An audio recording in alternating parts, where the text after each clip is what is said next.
தினம் ஒரு ஜெபம் என்கிற ஜெப வேலைக்கு நேராக இயேசு கிறிஸ்துவின் நாமத்தினாலே உங்களை வாழ்த்தி வரவேற்கிறேன்.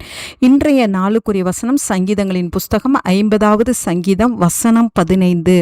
ஆபத்து காலத்தில் என்னை நோக்கி கூப்பிடு, நான் உன்னை விடுவிப்பேன், நீ என்னை மகிமைப்படுத்துவாய்.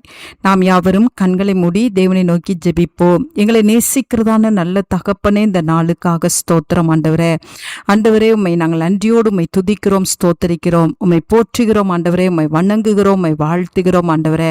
இந்த நாளிலும் ஆண்டவரே, ஆபத்து காலத்தில் இருக்கிற உம்முடைய பிள்ளைகளை ஆண்டவரே விடுவிக்கிற தேவனாய் எங்கள் மத்தியிலே நீங்க இறங்கி வந்திருக்கிறீங்கப்பா, அதற்காய் ஸ்தோத்திரம். எந்த விதமான ஆபத்தாய் இருந்தாலும் ஆண்டவரே கர்த்தர் விடுவிக்கிறதுக்கு போதுமான தேவனாய் இருக்கிறீங்க சுவாமி. ஆபத்தின் பாதையிலே கடந்து போய்கொண்டிருக்கிற பிள்ளைகள், போராட்டத்தின் பாதையிலே கடந்து போய்கொண்டிருக்கிறவர்கள், மனவேதனையின் பாதையிலே கடந்து போய்கொண்டிருக்கிறவர்கள், பிரச்சனைகளின் பாதைகளிலே கடந்து போய்கொண்டிருக்கிறவர்கள் ஆண்டவரே கர்த்தர் இந்த நாளிலே உம்மை நோக்கி கூப்பிடும் பொழுது ஆண்டவரே கர்த்தர் அவர்களுடைய சத்தத்தை கேட்டு அவர்களை விடுவிக்கிற தேவனாய் நீங்க இறங்கி வந்திருக்கிறபடினால் நன்றி அப்பா.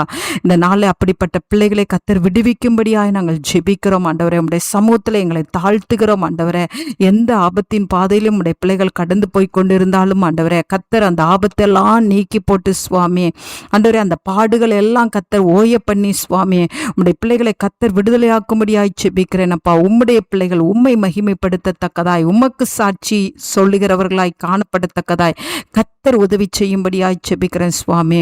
ஆமாண்டவரே, கர்த்தர் அந்த நல்ல கிருபையை கர்த்தர் செய்கிறீங்கப்பா, அதற்காய் ஸ்தோத்திரம் ஆண்டவரே. தேவனை துதிக்கத்தக்கதான கிருபையை தாங்க, தேவனை போற்றத்தக்கதான கிருபையை தாங்க. அப்பொழுது உம்முடைய பிள்ளைகளுக்கு கர்த்தர் சடுதியாய் நீங்க ஆண்டவரே அற்புதங்களை செய்து ஆண்டவரே உம்முடைய பிள்ளைகளை மேன்மைப்படுத்துவீங்க, மகிமைப்படுத்துவீங்க, உம்முடைய பிள்ளைகளை புகழ்ச்சி ஆக்குவீங்க, அதற்காய் ஸ்தோத்திரம். வியாதியின் பாதையில கடந்து கொண்டு போய்கொண்டு இருக்கிற பிள்ளைகளுக்காக பாரத்தோடு ஜெபிக்கிறேன் சுவாமி. வியாதியின் பாதையை கர்த்தர் சீக்கிரமாய் மாற்றி போட்டு ஆண்டவரே உடைய பிள்ளைகள் மகிழ்ந்து கலிகூற உதவி செய்யுங்க. இயேசுவின் மூலம் ஜெபிக்கிறேன் நல்ல பிதாவே. ஆமேன், ஆமேன்.